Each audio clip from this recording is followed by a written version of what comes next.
Hello and welcome to Weekly Wisdom. My name is Mark Van Buren, and today I'd like to talk about finding a spiritual teacher. But I'd like to start out with a little story that I heard from Jack Kornfield. And it's of an old woman who decides that she wants to go to Tibet to see a guru. So she goes to a travel agent and she says, I want to fly to Tibet to see a guru that I know. And the travel agent is like, well, Tibet's a long way. Are you sure you don't want to go to like Miami or somewhere closer that you could, spend your vacation? And she said, no, I really need to see this guru. So the lady says, okay. And she gets her tickets and the lady flies out to Tibet.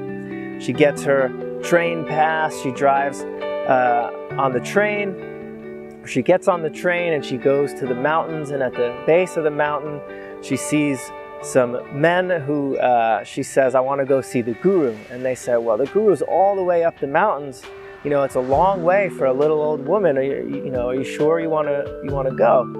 And she said, yes, of course I want to go. And the men said, well, fine, but you can only say 3 words to the master. And she's like, okay, that's fine. Show me the way. And she starts this week-long hike up the mountains. And she finally gets up the mountains. And the guru's attendants are there. And she said, I've come all this way to see the guru. And the attendants say, remember, you only have 3 words that you're allowed to tell him. She says, I know. So they finally let her in. And she says, Sheldon, come home. It's a little silly story. It was obviously the guru's mom. But I tell this story because it points to a really important part of finding a teacher, and that is that everybody is in the same boat. We're all human beings. There's no superhuman people out there that are going to take away your problems or magically make you free from all suffering. There are some people that believe that and people that claim that, but the truth is we're all human. We all, eat, we all go to the bathroom, we all get angry, we all get frustrated. No matter how much meditation you do, no matter how many crazy spiritual things you do, you're still going to be a human being at the end of the day. And that's something to keep in mind when finding a teacher. You really want to make sure that this person doesn't think that they're some god. And you can kind of tell too when you look at the followers. If the followers seem kind of cultish or a little weird, you might want to investigate a little bit and see. I've worked with many teachers, and one specifically I worked with, I remember everyone had to wear white, and they had to bow and touch the master's feet and put their head to their feet. And I understand this is a traditional cultural thing sometimes, but he was worshipped as some kind of idol or some kind of god when he was really just a human like us, dressed in an all-white outfit. There was no difference. And that's why I truly appreciate my teacher now, who's the head of the Heart Circle Sangha in Ridgewood, because she really meets me where I am, and she doesn't put herself higher than anybody in the whole center. She's just somebody who's practicing just like we are.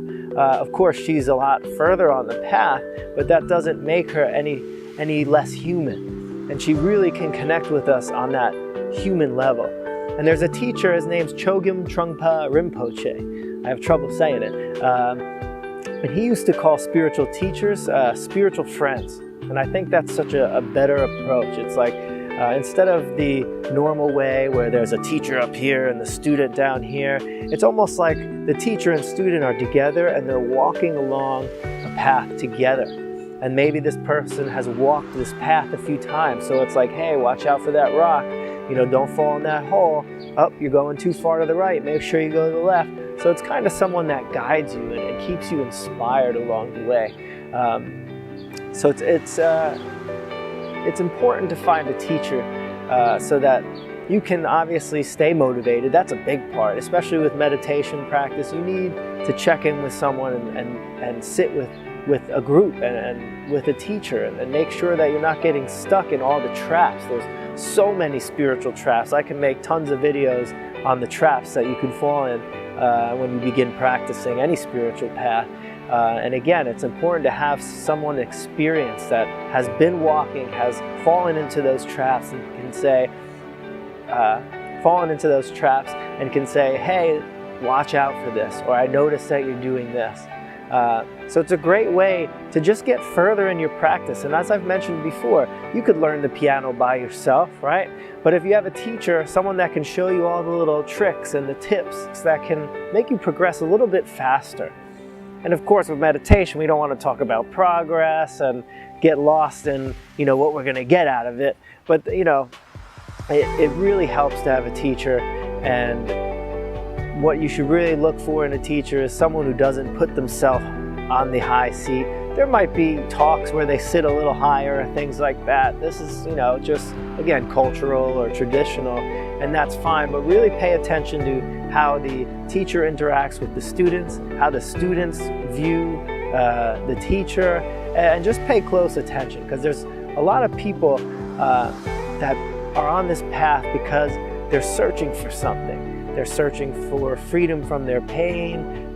Maybe they are confused about life. So as spiritual seekers, especially in the beginning, we're very vulnerable. And there are plenty of people that want to take advantage of that and, abuse you physically or sexually.